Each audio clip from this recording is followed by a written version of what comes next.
Today we are going to talk about ballet hands.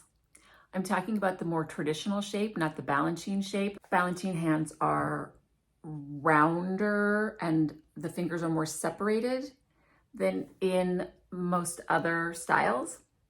And that's really not my area of expertise. So if you're struggling with a balancine style hand, I'm sorry, this is not the video for you. But for everybody else, let's talk about ballet hands. These are not as hard as people think.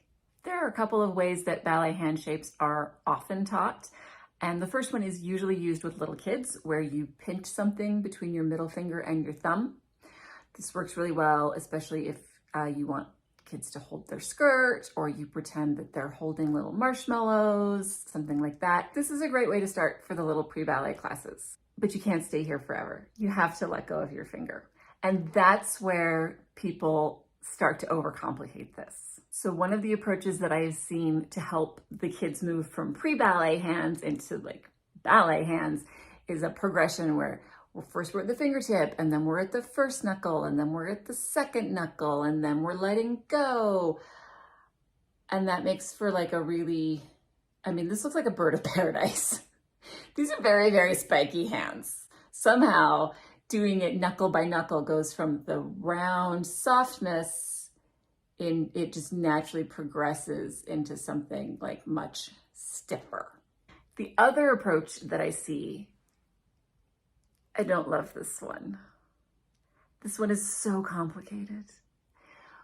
But I have known a lot of students where I'm like, oh, let's work on your hands. And they're like, no, we have a trick, we'll show you. They'll go, first you're an alligator, so you chomp. And then you go to a tea party. And then you're a coyote. And I'm like, and then the coyote like brings his nose in and you let it go and you separate. What is, I don't know what's happening here. It's not a good, okay. Here's why I don't like the shadow puppet approach. It is 4 steps long.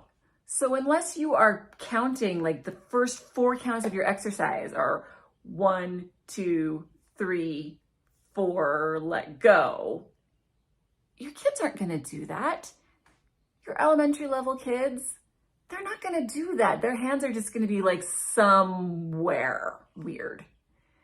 The other reason I don't like it is because it invariably leads to the stiffest fingers I've ever seen.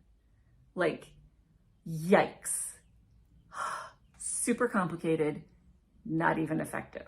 There's a really, really simple way to help your students with their ballet hand shapes. You need to make sure that your students have taken off their rings. So I'll take my rings off. Okay. Ring-free fingers.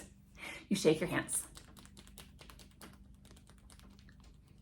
You shake them for a while. You can quiz them about vocabulary while you're doing this. You can ask them what their favorite color is. It doesn't really matter. We're just gonna shake our hands for a long, long time. I make that sound a lot. Shake and shake and shake and shake and shake and shake and shake, flop. At this point, I usually say something like, do your hands feel kind of buzzy? Do you feel like tingly? Something like that, because you want the hands to be tingly. You want them to be really, really, really relaxed. These are super relaxed hands. And then from here, you pull the thumbs in. Ta-da! That's it. That's it. It just makes, I look really weird here because I'm trying to stay in frame, but that's all it is. That's all it is. Ballet hand shapes are relaxed hands. Did you pull the thumb in? That's it.